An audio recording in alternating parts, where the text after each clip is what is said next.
Again, as long as they are not self. If you do that and your prayer is still about self, it's still, you are not going anywhere. As long as they are not self, they are more spiritual. You just say the prayer and believe that they answered. It's not for you to say, okay, because I fasted and prayed, the prayer should have been answered, so why have I not heard it? It's not yours. Once you pray for that person, for that other situation that you have no control over, if you had control over it, then go and do it. Don't pray about it. Then just believe that it is settled and move on with life. Yes, I do believe that prayer, the right prayer and fasting have their place in the way I just explained it. All right, now, so what do you think is, when God created man, what do you think was its main purpose for man's creation? And then what is his will? What is that exact thing, that he wants us to do? Wow, that's a fundamental question. All right, your inner and your connection with the spirit will explain this to you.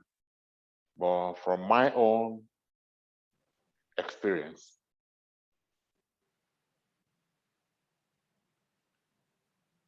okay. So before God created man, we'll look at that. First of all, God created the world, right? Mm-hmm. Can we just imagine how God created the world? And then before he now created man and put man in charge of the world. Can we just imagine that? Or maybe according to the book. Okay. So how was the world created? Anyway, without dragging this far, the point I'm trying to bring out from here is, so there is this God, the supreme, nothing beyond God. So when this God came to start creation, from where did he pick the things with which he created? Oh, he created with word, right? Okay.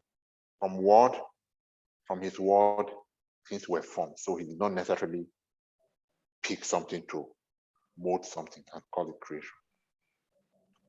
So the things that came from his word, where did they come from? All right, so I don't really know how to ask this question, but the point I'm driving at is all of God's creation, the world, to explain it by that at this level, the world, man, and everything we find in the world did not come from outside of God, because there was nothing outside of God. Okay. They did not come from outside.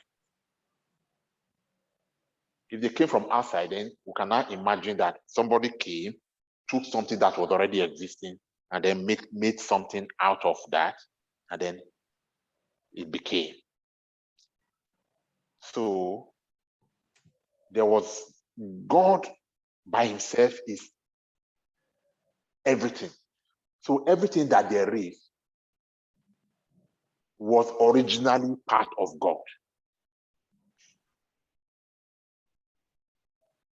So God did not create anything outside of himself.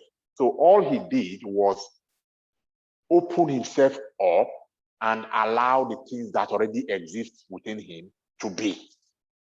That's the only way, because he did not take it from anywhere else to make. So what am I saying? That man was originally part of God. God just allowed that which was already part of him, man and everything else in the universe, to be.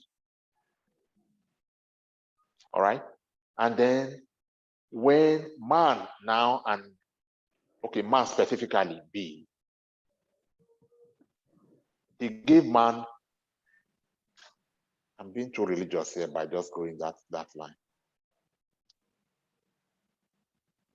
So what's the way to explain it without repeating the stories that we already know, that the same thing that we're trying to move away from? So all he wants of man is for man to have free will, to start and live his own life as he would, to be a God, another small God, like he himself, God is, and then learn like a child will learn and grow up to become adult like him, God. So all that is expected is go and be like me. But you cannot be, I've been in existence forever and ever, even if you want to quantify it in terms of number of years. How many years can we say God has been in existence? So you are part of me. You are essentially me, just a drop of me. So you go, and I release you to go and be whatever you want to be. And then ultimately, the thing that you want to be is like your father. Become perfect like your father. Go. So what is expected and what we are made to become, to be, is to become like God, our own Father, from whom we came into being. Again, because God himself has lived forever, this is not a one life journey. This is not, and then it is done. So whether we are starting at the level of being evil, and then we see the light, and then our light shines forth until it shines brighter and brighter until we become perfect, that will just be a good illustration of what God expects of man. And then all of the creativity, all of this access to create things, to make things happen out of nothing, we, by our connection with our Father, also, I mean, every child looks like his father, also have this access and these characteristics and this imagination and all of the attributes at a smaller level that makes God God. So we also should be able to create, should be able to do everything at a smaller scale that God does, and ultimately become perfect like our Father, like God.